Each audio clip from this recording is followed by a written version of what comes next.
you can't take one of the greatest comic book characters or villains ever and change it, and like it's never going to be so drastically. It's never going to be better.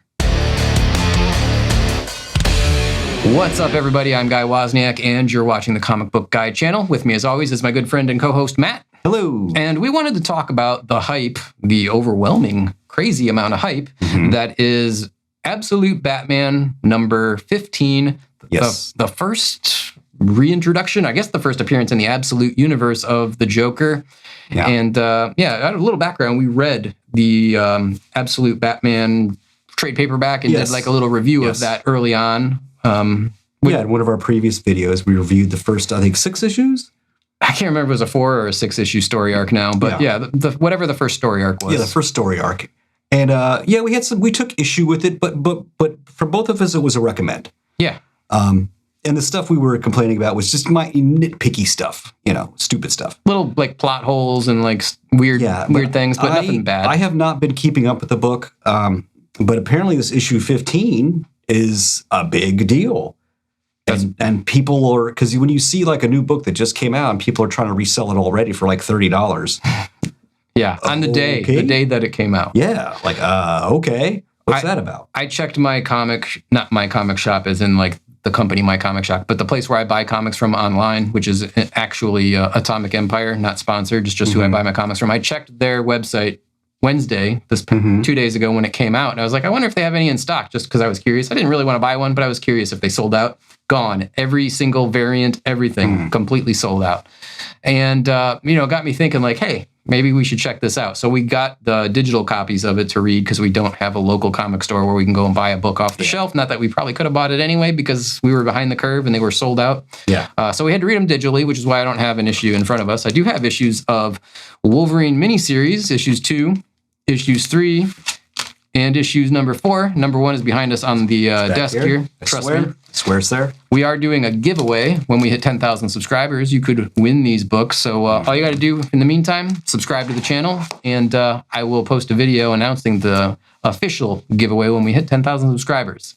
Anyway, that's the reason why we don't have a copy of it here to kind of show you guys, because we had to read it digitally. It sucks, but it is the reality of the world we live in where there is no comic book stores.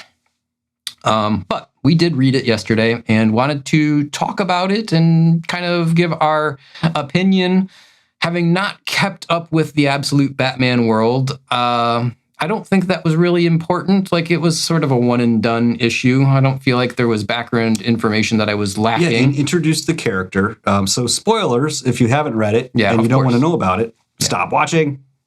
But yeah, having said that, we are going to talk about details of the story that we read. First, before we jump into the details, let's just do the quick, did you like it? Did you hate it? Were you indifferent? Where did you stand? I was pretty indifferent to it. I kind of didn't care for it. I didn't like, Lizard Joker. Is it Lizard Monster Joker? I don't know. I don't get what the hell he's supposed to be.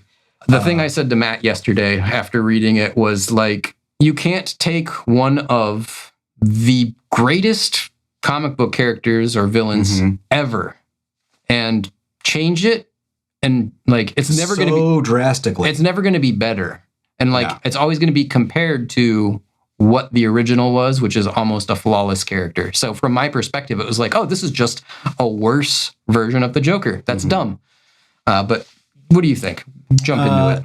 Yeah. The Joker is already a really fantastic character, and to just change him so much.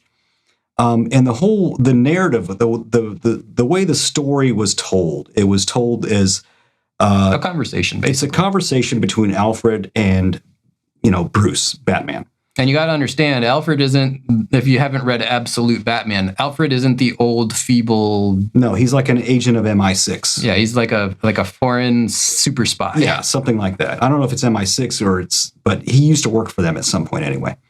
And yeah, he's telling Bruce, and the way he's telling the story is just so stupid to me. It's evasive the whole time. He's being super evasive. Yeah. And then Bruce just keeps saying, no, tell me what you feel. Tell me what you feel. Like he keeps repeating it. So he just keeps retelling the same story like 3 different times. Slightly different ways. And he's adding a little more each time. I'm like, Jesus, we're playing 20 questions with this guy. We have to drag everything out of him. Just tell me. It's Jeez. like stretching a 5-issue story out over 20 pages. That's what it felt like. Yeah, it's just, oh man, he really drew out this story, his backstory of this character. Well, they were trying to make it dramatic, but like it just didn't. It got tedious. Yeah, it got what it got. Because, I mean, that's one thing. I open a comic and like half the page is like word balloons. I'm like, oh. So you loved reading Stan Lee's comics back in the day. Yeah. Like half of it is all, and I got to read all of them. Like, oh my God, come on. Mm-hmm. And so, yeah, basically what they do is they explain that, the Joker is this tech billionaire, right? And he goes into the whole... They don't really, like, explain... Like, I guess they kind of did, but, like, when he goes into but basically, he at the end of the story, jumping ahead, he walks into what is effectively Wayne Manor, right? Mm-hmm. He's like... It was, like, kind of a weird, like, flip-flop of, like, oh, the Joker's the handsome billionaire, and he's walking into the giant... he's got his hidden entrance to a cave. And he's like, his chauffeur, butler's like, blah, blah, blah, what can I get you or whatever. Yeah. And he's like, I'll be in the cave. And he walks down to the bat cave, basically. It was like a weird, dumb flip-flop. But well, he's not like a tech... He's a billionaire. He's got a lot of things going on. He's got like entertainment and, all kinds of other things going on. Yeah, I jumped way past. So it starts out with like... And a ton of like charitable work and stuff that he does. What was his name? Something Grimm. Was it Jack? Was it Jack Grimm? Yeah, something like that. Let's just say it was Jack Grimm, and I might be forgetting the first name, but it was something Grimm. It starts out with like in 1885 or whatever, Jack Grimm the First is like a street urchin, a street clown performer that makes everybody laugh. Yeah, and laughter is the key to the Then he success. created his own theater, and blah blah blah. And then his son comes along. And they grew the empire again, more and more and more. And then the third, and then the fourth. And then the other story is like, what he did is all those people in that alley that entertained, they all died. Yeah, so the joke was like, oh, this was around the time where Dennis started using laughing gas as anesthesia. Yeah, and he would leak it into the alley so that everybody would laugh. Because when you're in, he keeps retelling the story, he keeps adding these other things. Yeah, he keeps telling the story over and over and adding little details. Yeah, every retelling. But first of all, like I don't think there's enough laughing gas in the world to affect everybody that's standing in an open air, well ventilated street. I don't think that's possible. But it's a comic book, so okay, that's fine. We can suspend the disbelief or whatever. Yeah. But then they go on and then his son started some other it was all about laughter and making people laugh. Yeah. That was the means of chaos or some nonsense. Yeah, but then he pointed out all this, he does this vast amount of charity work, a lot of charity. And they went into the thing where it's he was working both sides of every angle. So it'd be then he shows that for the third version of the story. The Grimm the Third is funding the Allies and the Nazis. He builds orphanages, but then gives these guys arms and stuff. And, okay. So he's always the offspring of this lineage of people. Yeah, he's junior, then the second, the third, the fourth, the fifth, Right. They're sowing the seeds of chaos over generations and generations and generations. And then we find out that he's snatching babies and he's putting people on islands or something, right? Yeah, he owns a ton of islands, all over the place, these little tiny islands. And they say, as far as we could tell, he doesn't do anything with them. He just buys these islands and he travels to them occasionally. And some people think, he's just this avid hunter or something. He wants to go there and hunt, do these private hunts on these islands that he owns. At this point, unless you're brain dead, you're surely he's not people hunting, right? Well, duh. Yeah. And then towards the end, you find out, actually what he's doing is people that have wronged him or that he, feels they deserve to suffer or whatever, he abducts these people and he throws them onto these islands. And then after some time has passed and they've been on these islands suffering, he'll then come back. He shows up and they're like, help me, help me. And then he's like, ha ha ha, I'm here to kill you. He's like, run, yeah. I'm here to kill you. Ha ha. But there was this weird scene where I don't know, he had babies hooked up to hoses or something. Yeah, and, something. Was he draining the stem cells? Yeah. And then he's like, I think he's not he's not all his family members. I think it's the same guy. Well, yeah. So then he transforms into the lizard monster. This giant, he transforms into this huge, because he shows up on this island and there's this guy like, oh my God, hey, you're here to rescue me. And he's like, wait a second, aren't you whatever? And then he's like, run. Yeah. And the guy's like, oh my God. And he starts running away. And then that's when he transforms into this, like, I don't even know what. The closest thing I can think is like, he looks like Venom, but like the Joker version of Venom. Kinda, yeah. I was going to say the Joker version of Spider-Man's the lizard villain, but sure.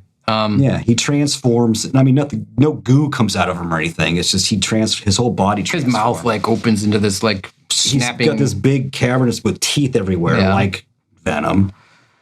So at this point, Alfred's telling a story, and Bruce is like, "Tell me the truth, or tell me what you really think, or whatever." And he's like, "I think that it's never been more than one person, and somehow he's living for hundreds of years." And that's that's the punchline, I guess. Yeah. Is like it's not Jack Grimm the first, the second, the third, the fourth, and the fifth. It's just Jack Grimm's been living forever, I guess. Yeah. I think that was meant to be more shocking than it was. I wasn't like, oh, okay. Yeah. Well, after he turned into a giant lizard monster, I was like, okay, I'm out. I mean, you knew it was coming because it's on the cover, right? Like, it wasn't even a surprise because it's on the cover. Yeah. So I don't know. I know when I saw that, I'm like, okay, this is going to be some kind of weird variant cover or something like that. Nope.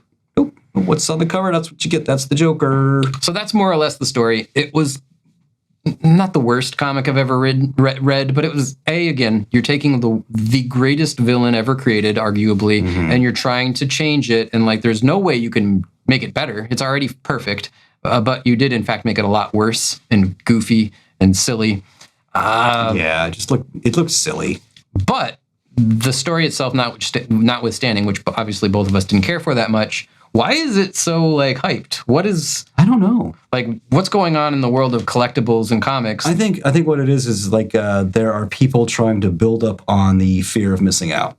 I think a year from now, you'll be able to get that for a couple bucks.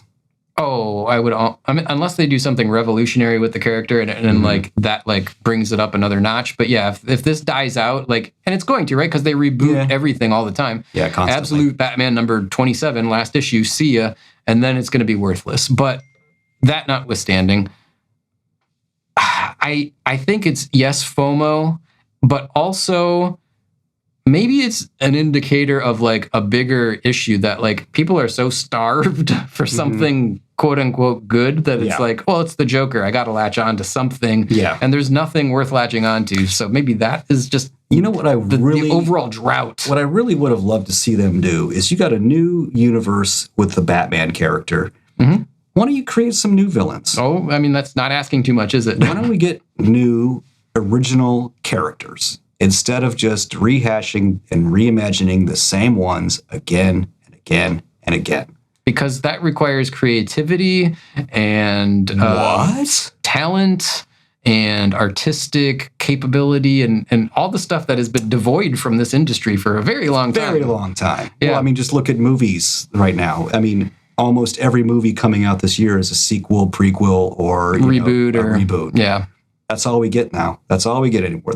Because new ideas are hard to come up with. Yes. Oh, well, and I mean, music. Look at music. When's the last time I heard a good song? Like a good new song? I can't even remember. Through my wife, the only new good songs for me is stuff that's been out for years and I never knew existed. Yeah, sure. That's basically it. But I don't know. I don't understand the hype on this one. I can't imagine it's going to be a long-term and good investment. There's a meme. Did you see the meme I sent you with Ralph from The Simpsons? Yeah. And he's got a stack of these Batman comics. He's got a stack of these comics all around him and he's holding them. He's like, I'm investing. I don't think you're investing if you're buying into this, but that's just, who am I? I don't know. Yeah. I'm an idiot. Maybe I'm wrong.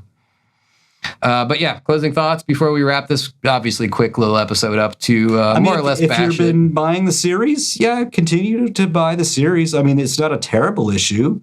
It's just kind of a meh issue. The handling of the Joker, I thought, could have done way better. I think they could have done a much better job. But if you're enjoying the series, then keep reading it. Maybe this is just a small hiccup.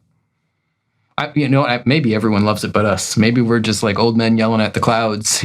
I don't know. That's the thing. That's the thing with opinions. Everybody's got one, you know? Yeah, so let us know if you read it. Did you like it? Do you think that this is a good direction? And we understand this isn't like the canon main story or timeline for DC Comics. This is an alternate reality or whatever, just like the ultimate series of Marvel books. Yeah. So from that perspective, did you think it was a good move? I'm not a fan. I didn't care for it. I thought that, again, we did read the first trade paperback story arc of Absolute Batman, and I thought it was okay. I didn't love it, but I certainly didn't hate it. I would have read more of it if it was in front of me. I just never got around to buying more of it. But I will eventually probably read more of it when they come out with, the more trades and stuff. I'll probably keep reading it. Yeah. Because like I said, we did recommend it. So, I probably had to keep reading as the trades come out. It's just this issue did just appeal with me. But if you've been reading this and you enjoy it, and, maybe you agree with us, this issue wasn't the best one, and maybe the Joker character wasn't the greatest, that's not to say the rest of the issues aren't going to be as good, better, They probably will be bad. Who knows? No. I mean, they, even the greatest runs have the issues that just don't work out that well. Sure. All right. Well, let us know in the comments what you think. Yeah. And let's wrap this one up by saying, as always, thanks for tuning in and watching the show. We appreciate it. Don't forget, hit the like button. Definitely hit the subscribe button. Because of that giveaway, you cannot win it if you're not subscribed. Mm-hmm. With all of that said, I'm going to close this out and say thanks for tuning in and watching. Keep collecting comics. Keep watching our channel. And until the next one, bye now. Bye now.